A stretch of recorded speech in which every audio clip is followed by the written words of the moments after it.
Segunda de Reis, Velho Testamento, segundo livro de Reis, capítulo 4, versos 1 aos versos 7.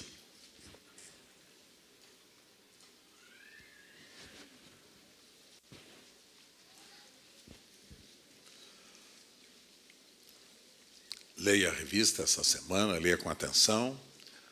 Por favor, não leve a revista se você não tem pretensão de ler. Isso aqui custa muito caro para nós. Custa muito caro e, por favor, trate com muito respeito essa revista, que é dinheiro que você mesmo entrega, né? Dinheiro das suas doações, da sua entrega. Para jogar fora, por favor, não faça isso. Isso é irresponsabilidade, né? Não vamos fazer assim, não. Se quiser depois de ler, dar para alguém, ou se quiser levar um número a mais para dar para alguém, pode fazer, sem problema nenhum. Espírito Santo, pedimos que nos ajudes na compreensão destas verdades, que nos respondas de acordo com as necessidades deste rebanho, em particular de cada um, em nome de Jesus. Amém. Certa mulher, das mulheres dos discípulos dos profetas, clamou a Eliseu, dizendo: meu marido, teu servo, morreu, e tu sabes que ele temia ao Senhor. É chegado o credor para levar os meus 2 filhos para lhe serem escravos. Eliseu lhe perguntou: que te hei de fazer, mulher? Dize-me que é o que tens em casa. E ela respondeu: a tua serva não tem nada em casa, senão uma botija de azeite. Então disse ele: vai, pede emprestadas vasilhas a todos os teus vizinhos. Vasilhas vazias, não poucas. Então entra e fecha a porta sobre ti e sobre teus filhos e deita o teu azeite em todas aquelas vasilhas. Põe a parte a que estiver cheia. Põe a parte a que estiver cheia. Partiu, pois, dele, e fechou a porta sobre si e sobre seus filhos.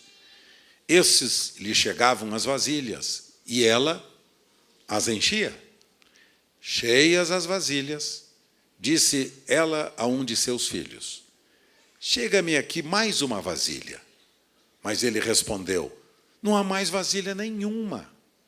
E então o azeite parou. Então foi ela e fez saber ao homem de Deus. Ele disse: vai, vende o azeite e paga a tua dívida, e tu e teus filhos vivei do resto. Amém, queridos? Este é um quadro tão cheio de interpretações, lições, figuras tão lindas que nós poderíamos destacar a vocês uma série delas. Mas eu vou me prender apenas a um detalhe neste texto que me chamou a atenção, particularmente a partir do momento em que nós estabelecemos este ano como o ano da plenitude de Deus. Por que o ano da plenitude de Deus? O ano passado falamos sobre o ano da construção da casa de Deus. Estávamos falando não em construção de prédios, né, de tijolo e cimento. Estamos falando de prédios de carne e osso, prédios que têm espírito, que têm alma e que têm um corpo. Seres humanos, pessoas. Estamos falando sobre pessoas que, sendo alcançadas pela graça de Deus, se tornam agora em um templo onde o Espírito Santo habita na sua plenitude e reproduz Cristo, que torna-se nossa vida. Então, se num ano falamos sobre construirmos juntos a casa de Deus, alcançando as pessoas, agora neste ano nós queremos enfatizar a importância da vida desta casa. Porque esta casa não é uma casa estática, fria, morta, é uma casa viva. É uma casa que é dinâmica, que se movimenta, que tem impulsos, que tem sonhos, que tem emoções, que tem sentimentos, que tem vontade, que tem planos, que tem projetos. É uma casa dinâmica. Esta casa dinâmica, nós entendemos que ela não terá nenhuma utilidade se ela não for plenamente cheia de Deus, do seu Espírito, cheia de todas as abundâncias deste seu imenso amor. Esta casa não será uma casa útil se esta casa é apenas uma casa que está sendo oferecida para o cumprimento de determinada liturgia. Uma casa que se dispõe somente a participar de cultos, de reuniões, de atividades litúrgicas na hora de culto e coisas desta dimensão. Não tem sentido nenhum. Esta casa religiosa, esta não serve para nada. Por isso o apóstolo São Paulo estava falando que a importância desta casa, exatamente, é que esta casa era a casa onde Cristo manifestaria seu poder, sua unção e a sua plenitude. E o texto que quero destacar a vocês, mais uma vez, para lembrá-los, é aquele que está contido no capítulo de número 3 do livro de Efésios, lá no Novo Testamento, quando o apóstolo São Paulo ora pelos cristãos que haviam sido convertidos lá naquela região de Éfeso, que haviam sido alcançados pela graça de Deus. E Paulo agora, além das recomendações que faz, das instruções que dá e de todas as verdades que ele destaca, ele faz uma oração por aquele grupo de cristãos, a partir do verso 14 do capítulo 3 do livro de Efésios. Ele diz assim: por esta causa, por causa disto, diz ele, desejoso de ver aqueles cristãos sendo transformados em instrumentos úteis para o serviço do reino de Deus, ele diz: por esta causa me ponho de joelhos diante do Pai, de quem toma o nome toda a família, tanto no céu como sobre a terra, para que, segundo a riqueza da sua glória, vos conceda que sejais fortalecidos com poder, mediante o seu Espírito no homem interior. E assim habite Cristo nos vossos corações, pela fé, estando vós arraigados e alicerçados em amor, a fim de poderes compreender com todos os santos qual é a largura e o comprimento e a altura e a profundidade, e conhecer o amor de Cristo que excede todo entendimento, para que sejais tomados de toda, para que sejais cheios de toda a plenitude de Deus. Paulo está dizendo que vocês compreendam todas as dimensões da vida cristã, a sua plenitude, para que vocês sejam cheios de toda a vida de Cristo, toda a plenitude da vida de Deus.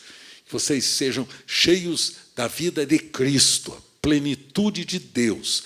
Cristo nas suas emoções, seus sentimentos, seus ideais, seus propósitos, sua vocação, seus sentimentos.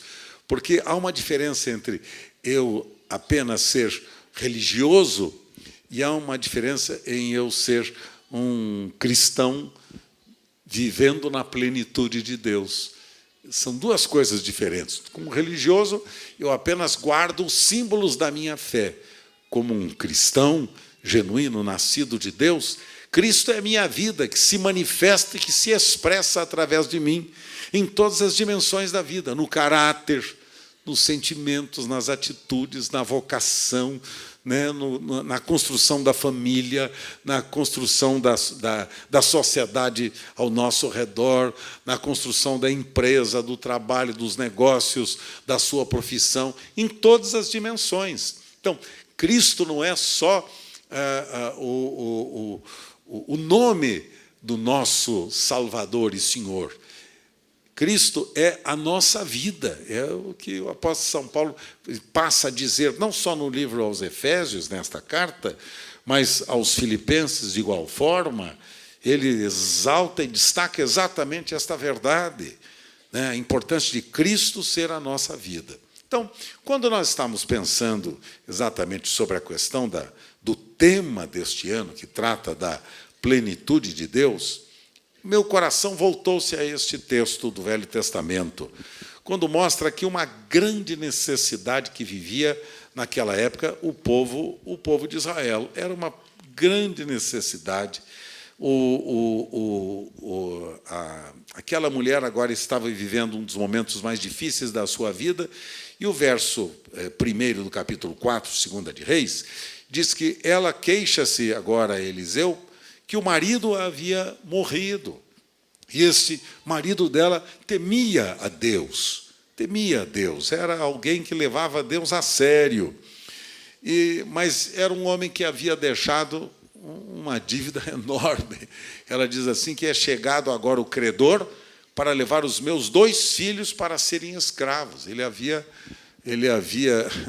em meio, naturalmente, às situações adversas da sua vida e à crise que vivia naquela época, né, aquela nação onde estava o povo de Israel, o marido havia se endividado e, naturalmente, no momento difícil da sua vida, aquela mulher agora está viúva e cheia de dívidas. E aqui está a sua queixa. Ah, Eliseu, que vou fazer? Vou perder, já perdi meu marido, agora vou perder meus filhos também. Uma mulher viúva, né, que ficou pobre, cheia de dívidas, em trevas, num país vivendo em crise, sem poder, sem esperança e vivendo uma terrível e grande necessidade. Então, eu estava pensando que exatamente me parece, guardadas as proporções, a história da igreja no mundo de hoje. Um mundo com tantas e tantas misérias, tanta violência e tanta desgraça. E uma igreja que parece que não oferece a resposta que este mundo precisa. Onde está esta igreja? Tão cheia de tantas ideias, tão cheia de tantos planos e projetos mirabolantes. Uma igreja que me parece que não responde à necessidade do mundo moderno. Uma igreja que está oferecendo bens e riquezas para as pessoas que se converterem. Uma coisa estranha para mim. Estranha para mim e para quem conhece as Escrituras. Uma igreja que está só oferecendo prosperidade. Você vem para a igreja, você vem para a minha religião, você vai ficar rico, vai ficar bem-sucedido na vida. Você vai ter sucesso na vida. Basta que você faça as suas doações financeiras, é como um banco, né, de investimento. Se faz as doações financeiras, você vai ficar mais rico, cada vez mais rico. E tem até alguns grupos que fazem propaganda, né, pela televisão e tudo mais, né, de gente que só teve sucesso, gente que só é bem-sucedido. Do dia que eu mudei de religião, que fui para a igreja tal, né, nem fala que nasceu de novo, que é uma nova criatura. No dia que mudou de religião, que mudou de igreja, ficou próspero. Aí a coisa mudou na vida. Aí então eu fiquei pensando, puxa, esse cristianismo precisa ser pregado lá no Kuwait agora. Lá na Síria, precisa ser pregado lá no Iraque, lá no Irã, mas que maravilha, né? Porque os Boko Haram estão lá, né, dispostos a ouvir este evangelho, porque eles estão precisando de recursos agora para manter a revolução deles. Então, talvez esse grupo de líderes fosse para lá, dar uma mão para a turma. O que vocês acham da ideia? Quem quer perder a cabeça? Não, de jeito nenhum. Aí não. Se a teologia da prosperidade, aí não, lá não funciona. Não funciona na África, por exemplo, na Guiné, que investiu no carnaval brasileiro. Você viu que maravilha? O povo morrendo de fome, 10 milhões eles investiram no carnaval brasileiro, né? É a maior ditadura lá da África, né? Os seus ditadores, o pai e os seus filhos, sua família toda, estão milionários com recursos fora da África em bilhões de dólares. O povo morrendo de fome, né? Morrendo de fome, e 10 milhões investiram na escola de samba Beija-Flor, lá do Rio de Janeiro, E a escola está beijando a flor até hoje, está entendendo? A flor e outras mãos mais, né? E o nosso governo aplaudindo, ajudando, incentivando, né? Que coisa triste, alguma coisa está errada. E a igreja quietinha. Onde estão as nossas manifestações de rua? Onde estão as nossas manifestações? Porque agora tinha que se manifestar. A gente vai se manifestar quando tem aumento de 20 centavos na passagem de ônibus. Mas não se manifesta contra a corrupção, a injustiça. A igreja está quietinha. Onde estão os nossos líderes que gostam de falar coisas tão fantásticas por aí? Cadê? Todo mundo quietinho. Ninguém diz nada. Tudo porque é antipopular. Uma igreja sem poder. Uma igreja endividada e vazia. Como dizia o médico da rainha da Inglaterra, Stanley Jones. Ele dizia, o doutor Stanley, ele dizia o seguinte: a igreja está cheia de pessoas vazias. A igreja está cheia de pessoas vazias, ocas. Ainda se fossem vazias para serem cheias, mas o pior de tudo é que vazias para morrerem vazias. Esta mulher não tinha nada. Nada. Nada. Qual o segredo de uma vida de abundâncias? Qual o segredo de uma vida de plenitude? Então, o verso 3 do capítulo 4 de 2 Reis diz assim, que então disse o profeta Eliseu a ela: filha querida, vai, pede emprestadas vasilhas a todos os teus vizinhos. Vasilhas vazias, não poucas. Vasilhas vazias, que não seja pouco. Pede emprestadas essas vasilhas vazias. Para sermos cheios da plenitude de Deus, precisamos estar vazios. Plenitude de Deus não se adequa, não é possível acontecer em vidas cheias, cheias de si mesmo, cheias de orgulho pessoal, cheias de pecado existencial ou qualquer outro nível, cheias de seus projetos pessoais, cheias das suas próprias ambições. Deus não pode encher um vaso que já está cheio, cheio de si mesmo. Sabe aqueles vasos que dizem, eu sou dono da minha vida, faço o que eu bem entendo, o que eu quero, e não dou satisfação para ninguém? Deus não pode encher nenhum vaso cheio. Precisa de vasos vazios. E o grande exemplo para mim está no texto de Filipenses, capítulo 2, que convido vocês a lerem comigo lá, novamente no Novo Testamento. Filipenses, no capítulo 2, dá uma olhada neste texto comigo e veja qual é o modelo que nós temos. Filipenses, capítulo 2, verso 7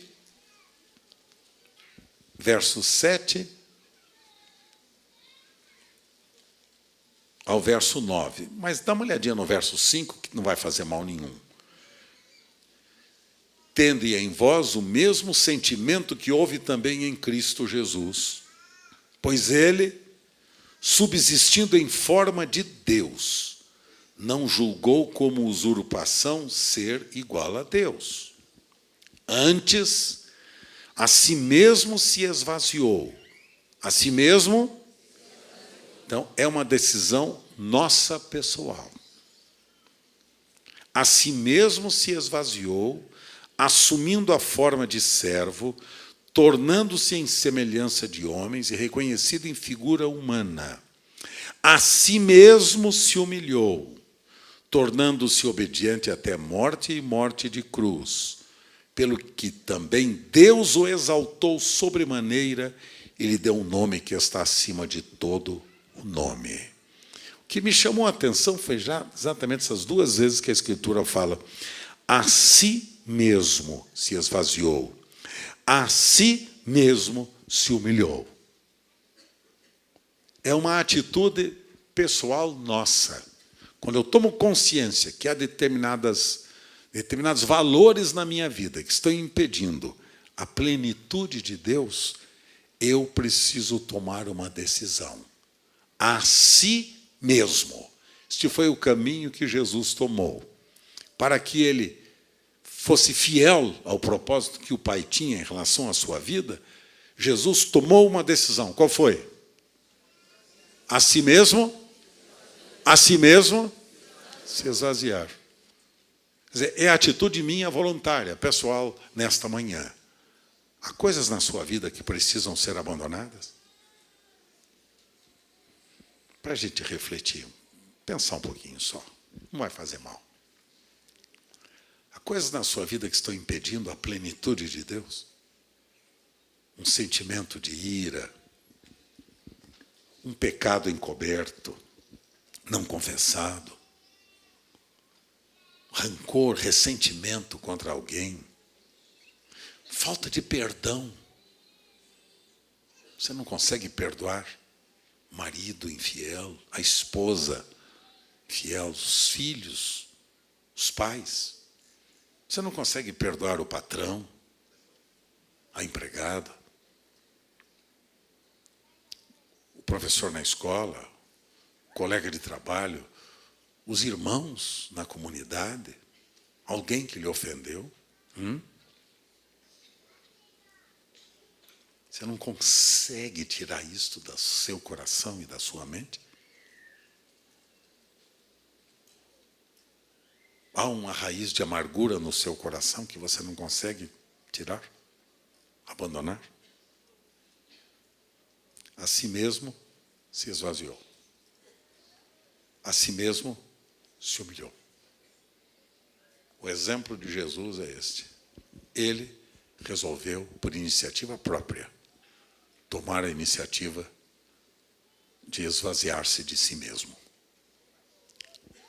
Quando você resolve esvaziar-se de si mesmo, voluntária e conscientemente, Deus faz o que Ele fez com Jesus. O tornou pleno, diz aqui a Escritura, o tornou pleno da vida abundante que vinha do Pai, para que ele fosse exaltado e recebesse um novo nome, nome que está acima de tudo e de todos. Se você pensa que nós vamos ser cheios da plenitude de Deus, com pecado na vida, posso dizer-lhes uma coisa, não vai dar. Se você alimenta este pecado em sua vida, deixa eu dizer uma coisa para você com muito carinho, que tem, sabe quanto eu lhe respeito, quanto eu o amo. Se você pensa que você vai conseguir ser cheio da plenitude de Deus, mantendo nas suas mãos ainda este pecado, quero dizer para você claramente, não vai dar. As vasilhas que deveriam ser entregues eram vasilhas vazias. Deus tem que nos alcançar, como lembra-se do bom samaritano naquela parábola, como o bom samaritano encontrou aquela vítima que havia sido assaltada. Como? Ferida, sem forças, totalmente dependente. Deus está esperando que a gente reconheça que não dá para continuar sozinho, que nada podemos fazer sozinhos, que precisamos da ajuda uns dos outros, até mesmo para trazermos os vasos vazios. Dependemos uns dos outros, não dá para ficar sozinho. A vida cristã não conseguimos viver sozinho, pessoal. Desista. Sozinho não dá certo. Sozinho não dá. Pouco tempo atrás, eu encontrei com um casal que está indo para uma outra cidade aí do país, está indo para outro lugar. E eu estava junto com o pastor Alceli e ainda perguntei para o casal, escuta, mas você está indo por quê?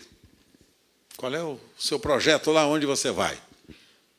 Não, eu não tenho muito projeto, não. Você vai mudar de cidade, vai mudar de coisa, você não tem projeto? Não. eu tenho tal profissão, minha esposa tem tal profissão, a gente vai sair. E a gente vai, vamos ver o que é que vai dar. Tem duas ou três crianças, 2 ou 3 filhos. Falei, tudo bem. Mas vamos fazer o quê? Não sei. Mas não sei. Mas por que vocês vão? Bom, por quê? Decepcionado com a igreja. Decepcionado com a igreja? O que foi? Foi traído, foi abandonado, falaram de mim, falaram não sei o quê, disseram isso aqui, lá, eu não fui entendido, eu fui rejeitado, tive problemas, e as pessoas são hipócritas, as pessoas, todas elas são mentirosas, as pessoas... Né, aí eu fiquei pensando, mas todo mundo tem defeito. Me parecia que ele era o único cidadão sem defeito do mundo. Quando eu começo a encontrar o erro dos meus irmãos para justificar minhas decisões, quero dizer para você que eu estou tão errado, ou até muito mais, do que meu irmão. Tem gente indo embora que brigou com o sogro, que brigou com a sogra, que brigou com pessoas da sua família, porque não entende-se com seus pais, porque não vai com a cara do pastor. Ainda bem que comigo não, porque até que estou ajeitadinho, né? Até que não estou tão ruim assim, né, pessoal? Tá. Obrigado. Não posso prometer que vou melhorar, porque agora não dá mais. Né? Mas que coisa triste, gente se desculpando nos outros para tomar decisões na sua vida. Ninguém consegue viver a vida cristã sozinho. Vai buscar outros vasos, outras vasilhas vazias como você. Esse era o segredo que Eliseu dava para aquela mulher. Primeiro, você precisa de vasilha vazia. Você precisa estar disposta, de fato, a experimentar a plenitude que o Pai quer lhe dar. Como? Oferecendo tudo que você tem. E o que é que você tem? Eu não tenho nada, só tenho o que mesmo, disse ela? Tua serva não tem nada. Vê o finalzinho do verso 2. Tua serva não tem nada, senão uma botija de azeite. Tem nada, só tem a minha vida. Tenho nada. Serve. Vai buscar outras vasilhas vazias, para que elas sejam cheias, a fim de que haja suprimento na sua vida, suprimento na sua casa, na sua experiência pessoal, né? Na sua família. Vai buscar vasos vazios para serem cheios de Deus, cheios do seu Espírito, da sua graça, do seu amor. E o verso 3, né? O verso 3 continua dizendo: vá e peça emprestada vasilhas vazias, não poucas. Quer dizer, peça muito. O que é que você deseja da vida com Deus? Suas abundâncias? Peça essas abundâncias. Eu quero uma vida muito mais abundante. As mãos de Deus não estão atadas, dizia o profeta Isaías no capítulo 59, verso 1, para que não possa abençoar. Seus ouvidos não estão tampados para que não possa ouvir. Peça muito, peça com abundância. Eu estava lendo sobre a questão de John Knox, que foi um missionário do século passado, chamado para ministrar na Escócia, né, para pregar o evangelho na Escócia. E John Knox dizia: Senhor, dá-me a Escócia, eu não quero um bairro escocês, eu não quero uma cidade, eu quero a Escócia, senão eu morro, Senhor. Ele queria todas as vasilhas vazias daquele país para que eles pudessem ser plenos e cheios das abundâncias de Deus. Dá-me a Escócia, senão eu morro. Dr. Paul Young-Suk tornou-se um dos pastores da maior igreja no mundo, lá na Coreia. As orações dele, há livros aqui na nossa livraria que falam das orações do show. As orações dele eram orações enlouquecidas. E ele as fazia estimulado pela sua sogra. A sogra do Pogonchu era uma fera. E ela o estimulava. Teve um dia que ele ficou desesperado, ele pensou, a melhor coisa que eu faço, eu vou morrer. Eu vou me suicidar, mas não consigo, porque ele tinha alguns desafios importantes, não conseguia pagar, não conseguia fazer, não queria caminhar. Disse, a melhor coisa que eu faço é eu morrer. A sogra disse, não vai morrer, não. Você vai orar, vai buscar a Deus, vai jejuar, vai lá para o monte, né, de oração na Coreia, um lugar que eu estive alguns anos atrás, muito inspirador. Você vai para lá, vai buscar a Deus, e Deus vai responder. E ele voltava de lá, depois de uma temporada de oração e de jejum, ele voltava na plenitude de Deus, né, e as respostas chegavam, e as orações eram respondidas, e o suprimento tornava-se ainda mais abundante. As mãos de Deus são mãos plenas das abundâncias que Ele tem para mim e para você. Jesus ensinou que o caminho é esse: pedi e dar-se-vos-á. Buscai e achareis. Batei e abrir-se-vos-á. Que todo aquele que pede, recebe. Que busca, acha. O que bate, se lhe abre. Pedi e dar-se-vos-á. E dar-se-vos-á como? Boa medida, recalcada, sacudida e transbordante. São as abundâncias de Deus que vêm para nós transbordantes. Não é isso que nós estamos precisando, pessoal? Até agora, disse Jesus, até agora nada pedistes. Até agora nada pedistes. Pois tudo que pedirdes ao Pai, em meu nome, disse Jesus, Ele vou-lo-á de conceder, Ele vou-lo-á de dar. Em Deus há abundâncias, meus irmãos. Abundâncias lá no deserto, por exemplo, quando o povo de Israel estava com fome. O maná foi oferecido como alimento necessário para o povo. As águas, tão famosas águas de Refidim e Meribá, se tornaram águas abundantes para dessedentar o povo que estava no deserto sedento. As codornizes, já que eles estavam com saudades de carne, as codornizes foram oferecidas para eles, para que eles se alimentassem. Jesus multiplicou 5 pães e 2 peixinhos, quando o povo estava com fome. Em Deus há abundâncias, e Ele tem o melhor para mim e para você. Basta apenas uma coisa: vasilha vazia, para que ela seja cheia. E na medida que a vasilha vai se tornando cheia, ela vai enchendo outras mais. Na medida que enchiam a vasilha, chegavam outras vasilhas vazias mais, e então eram cheias. Por causa de uma vasilha cheia, as outras todas tornaram-se vasilhas cheias e abundantes. Com aqueles recursos, a mulher pôde vender o azeite, pagar as suas dívidas, alimentando outros, abençoando outros e abençoando a sua própria família. Há poder na provisão de Deus. Sempre há abundância na provisão de Deus. Lembra-se do Salmo 23, que a gente tem mania de recitar? Como é que é mesmo? Senhor é o meu pastor. A gente não vive repetindo esse texto? Nada. Se crê nessas abundâncias de Deus, abundância do seu amor, que produz santidade, né? Haverá uma vida plena de santidade, de vitória, né? nas maiores dificuldades da nossa existência, né? Provisão de unção, de vida abundante, de perdão, de uma salvação plena. E um texto que me chamou a atenção para a gente caminhar aqui para o final, está lá no capítulo 4 do Evangelho de Atos, do livro de Atos dos Apóstolos, 4, verso de número 33, a experiência dos discípulos é fantástica. Dá uma olhadinha aqui. Atos dos Apóstolos 4, 33. Falando sobre os apóstolos, veja o que diz a Escritura.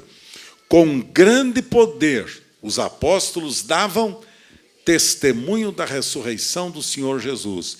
E em todos eles havia abundante graça. Os apóstolos davam testemunho da ressurreição. Todos eles havia abundante graça e com grande poder os apóstolos de Jesus testemunhavam, proclamavam, falavam, anunciavam as verdades do reino de Deus que eles haviam experimentado, que eles haviam provado. Os apóstolos tinham abundante graça e abundante poder. Portanto, meus amados, o que desejamos nós? Abundâncias de Deus? Abundâncias de Deus? Você pode provar essas abundâncias. E hoje, para mim, o foco principal está na minha e na sua vida. Se queremos que ela seja cheia do óleo, do azeite, da unção de Deus, precisamos acertar algumas coisas nesta manhã, antes de tomarmos a ceia do Senhor. O que é que vocês acham da ideia? Finalizando, diz a Escritura, lá no verso de número 6, né? no verso 6 do capítulo 4, lá de Reis, né? Que a Escritura destaca uma verdade, para mim, importante para a gente receber o desafio desta manhã. Cheias as vasilhas, disse ela a um dos seus filhos, chega-me aqui mais uma vasilha. Mas ele respondeu, não há mais vasilha nenhuma. E o azeite? E o azeite? Não há mais ninguém a ser cheio da plenitude de Deus. O azeite só vai parar quando não houver mais ninguém para ser cheio das abundâncias de Deus. Só vai parar quando todos nós estivermos vivendo na plenitude de Deus. Quantos desejam esta plenitude de Deus? Faz um sinal para mim. Muito bem. Um vaso cheio de azeite enche os outros vasos com o azeite que ele contém. À medida que você se torna pleno, você torna outros plenos também. E então, a dívida é paga, os cobradores, os credores são pagos, você não deve nada a ninguém. Nem o diabo pode lhe acusar de coisa alguma, porque tudo foi pago. É Romanos capítulo 8, versos 1 e 2. Portanto, nenhuma condenação há para aquele que está em Cristo Jesus nosso Senhor, que não anda segundo a carne, porque a lei do Espírito da vida te livrou da lei do pecado e da morte. Não há condenação, não há mais condenação, não há mais dívida, foi pago. Você quer ser cheio da plenitude de Deus? Eu também quero. Não pode ficar na minha vida nada que esteja impedindo a plenitude dele na minha vida. Seu amor, sua graça, sua unção, seu poder, seu espírito. Eu preciso. E você? E você?